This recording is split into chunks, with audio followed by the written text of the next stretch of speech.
Hey everybody, Pastor Dan here. I hope you are doing well. I am back in town after a week away in Kansas City, Missouri at the Space for Grace conference, which is a conference that is put on every other year by our denomination, specifically for pastors and ministry leaders. Had an awesome time at that conference, but I've got to say, probably one of the most meaningful and important elements of the conference this time around was interacting with some of the pastors from Puerto Rico who were at the conference.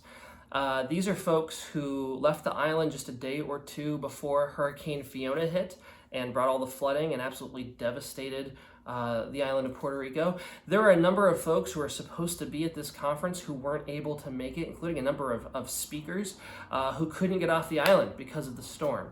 And so to get to meet some of the pastors who were there from Puerto Rico, getting to hear their stories, getting to pray with them, seeing pictures on their cell phones of flooded church basements, and hearing about folks in their churches who lost everything, it was incredibly moving.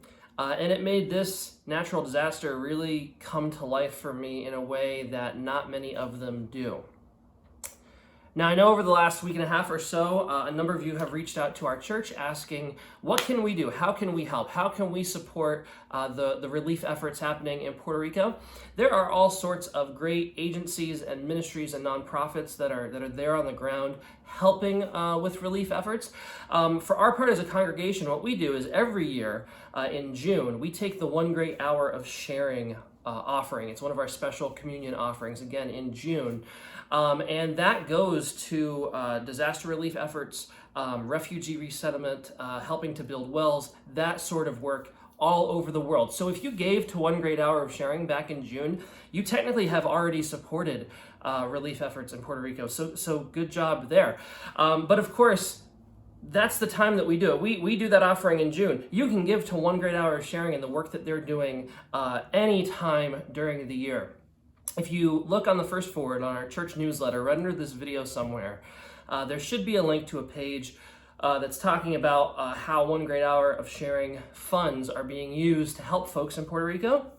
And on that page, you're going to find a link to where you can go and you can give more if you'd like to One Great Hour of Sharing. Make sure if you do that, when you go to the giving page, use the drop-down menu, select One Great Hour of Sharing, and in the memo line, put Puerto Rico or Puerto Rican relief efforts if that's where you'd like the money to go to.